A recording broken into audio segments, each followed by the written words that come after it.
You know, after finishing a job like patching that hole in the wall, I like to relax a little bit. And nothing is more relaxing for me than grilling outside.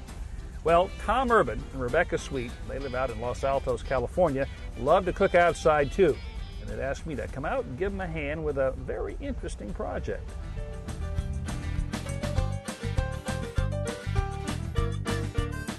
So this is where you were thinking, right here, huh? Right in this corner. Now, you cook outside. Who's the outdoor cook I here? do the outdoor cooking. Tom, yeah. And Indoor. Rebecca, you're the indoor Indoor cooking. cooking. Oh, there's a nice division of labor there. Right. So, how are you doing it now? Well, I have a barbecue that I have to wheel out onto the lawn here. Yeah. And it kind of tears up the lawn as I move it. And then I'm shoving it back in the corner, so it's not the prettiest solution. Okay. This L-shaped brick area is the perfect spot for a backyard kitchen installation. We're going to build what is essentially a kitchen counter with a tile countertop. Built into the counter will be compartments for a mini refrigerator, a rinsing sink, and a built-in gas grill. Our first step involves removing the lawn sprinkler distribution manifold, currently located in the exact spot of our future grill. Okay. Tom and I use plastic pipe cutters to remove it. Later on, we'll reroute the water pipes and reinstall the manifold at a different spot. Next, we stake out the boundaries of the counter. All right, let's get some wood and start doing this for real. Start cooking. All the various components of our kitchen will be built on top of a wooden platform. So the first step is to build a joist assembly, which is the base for the platform. After measuring and cutting all the wood, we assemble the joist as a single unit using a butane-powered nail gun. Since the joist will be in contact with the ground, we use pressure-treated lumber which resists rotting. Once it's put together, we set our joist assembly into place. So we're level left to right, and we're level front to back, all the way around. The next step is going to be to put a piece of plywood on top of this. First, we drill a series of holes to accommodate the sprinkler pipes. Then set the plywood deck in place. All right. Hey, not bad. Well done. We attach the plywood by driving rust-proof galvanized deck screws into the joist. Now this is the base for your new grill. It's all insulated, and we'll get back to this a little bit later. But it's fairly heavy, as you can see, and it's going to get even heavier when we put the workings on the inside. So it has to be supported. We're going to create a little platform made up of 4 of these frames right here. Those 2 are together. What I want to do right now, guys, is make up 2 more. And then we'll put a piece of plywood on top of that. Tom and Rebecca nail the 2x4s together using simple butt joints. So think of those as kind of legs, guys, and this is going to be the top. So just make it flush on the edge over there. Okay. All right, just do that side first, and then the screw gun is behind you, Rebecca. While Tom and Rebecca finish off the grill platform, I cut the sprinkler pipes down so that they'll fit beneath it.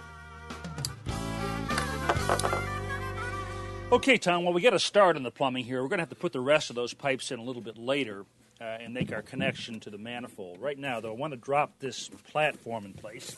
Yeah, let me pull this out of the way here, okay? And we're going to put the base to your grill up on top here. Okay. We'll attach this down permanently a little bit later, but let's grab the end of this. Right now, I need to get some measurements. All right? Now, the critical measurement for us right now is the height. This measurement gives us the proper height for the wall frames, which we're about to construct next. We'll also build a pair of interior frames to be installed on either side of the grill platform. They'll form a separate compartment into which the gas grill will set. Tom and Rebecca take turns cutting the 2x4s needed for each frame. That was great. We then return to the nail gun and assemble the frames. Rebecca, we can bring this in now. And we're going to set this right back here. We attach the rear wall frame to the platform by driving nails through the bottom plate and into the base framing. Wall number 2 going in. I think we can put this in now for the final time. Get out. Great. Okay, this is going to form the side of our compartment. Next, I work on reinstalling the sprinkler manifold, while Tom and Rebecca attach finished-grade plywood sheathing to the wall frames. With the walls of our kitchen complete and the sun going down, we call it a day. We began day 2 of our project by cutting a sheet of exterior-grade 3/4-inch plywood to size. It will serve as an underlayment or substrate for the tile countertop. We attach the plywood with screws, driving the heads just below the surface. Next, I trace the sink template onto the plywood. Steve then uses a hole saw to bore holes at each corner, and Rebecca cuts out the opening with a jigsaw. Now, this is called cement backer board. It's designed to go behind or under tile. It's waterproof. And it really is, it has a cement core, and then on each side it's got this nylon mesh, and that's covered with another thin layer of cement, okay? Now, the way you cut this is with this tool right here. This is called a scoring tool. It's got sharp carbide tips on both ends right here. So this is our mark right here. Okay. Pencil line, just use some kind of a straight edge here. And then take the scoring tool and just pass it over the material several times. Okay. So the idea here is don't try to do all this in one pass, maybe 4 or 5. And each time you'll be cutting a little deeper into the board. Great. All right. Now, this is sort of like cutting wall boards. Since we've cut through that mesh, we can now break this. So we'll bring it here to the edge. Drop it down like that. Great. Okay. That's Now we're going to flip this over. The cement is broken through at this point, right? Right. But there's still a mesh in here. Okay. So we're going to cut through that. After cutting the mesh on the other side, Tom and I position the backer board on the counter. Now we need to cut an opening for the sink. This time, Tom traces the opening from underneath. Alrighty. You got it? Yep. Again, we score along the cut lines. Then, after flipping the board over and lightly scoring the other side, we tap out the scored portion with hammers. And this is the screw that we're going to use. It's designed especially for cement board. It's got a self-drilling tip on it right here, and a rust-resistant coating on it. While I cut the remaining sections of backer board, Tom and Rebecca go to work driving in the screws at 8-inch intervals along grid lines that I've drawn on the surface.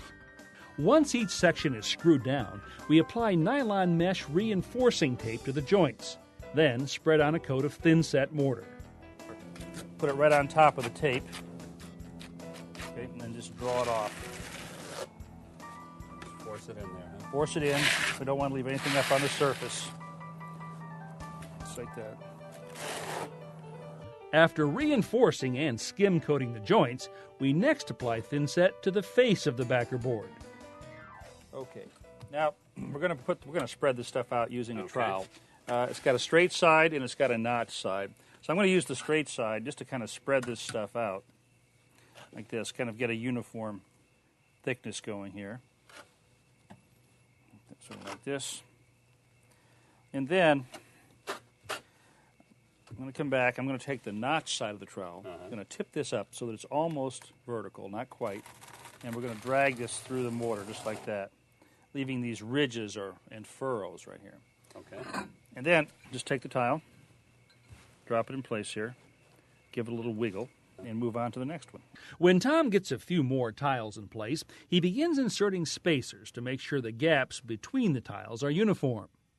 Now, not too many house calls get spread over 3 days, but once all these tiles are laid, they need to set overnight before we can fill the gaps between with grout.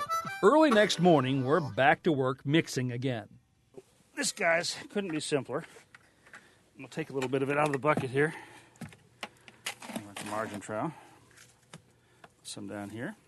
We apply the grout with a foam float, pushing the material firmly into the joints. In this case, you're using the float fairly flat. And just think of it like you want to fill up that groove all the way to the bottom. Okay. And drag it across the tile on a diagonal from corner to corner. That'll clean the face of the tile off, but it'll leave the grout in the joints. All right? Okay. And don't worry if there's some left here. We're going to clean that later on. Okay. After applying our grout, we allow it to firm up just a bit. Then move on to our next step. Now this is the second part of grouting here, and that's just taking off the excess from the face of the tile. And I like to use this kind of a sponge. This has actually got two faces on it. This is sort of a scrub face here, and this is a regular cellular sponge. The scrub face I use to just really get this stuff loosened up. You don't want to wait too long to do this cleaning, but you want the grout to have firmed up in the joint so you won't pull it out. Okay. All right, so there we've got it pretty much loose now. Flip the sponge over. And again, pretty much work on the diagonal. That's the safer way to go at this point. As we sponge off the excess grout, we frequently change the rinse water. And after several passes, the tiles are almost entirely clean. Have a raise. Now we're ready for the finishing touches. Wood trim is applied to the edges. And, of course... Right, well, no outdoor kitchen would be complete without a refrigerator, right? There's your grill. Now, this is what I'd call an outdoor kitchen. Got a patio heater from Coleman, so you can use it even when the weather turns cool. And for the purist, a smoker by Brinkman over here, which can also double as a charcoal grill.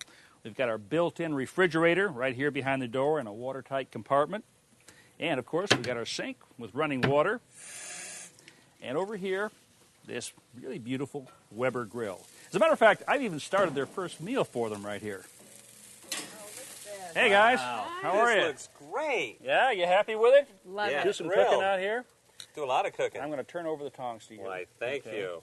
Well, the credit for today's project goes to Tom and Rebecca's do-it-yourself spirit and their appreciation of a gourmet lifestyle. Two key ingredients that made this outdoor kitchen project such a success.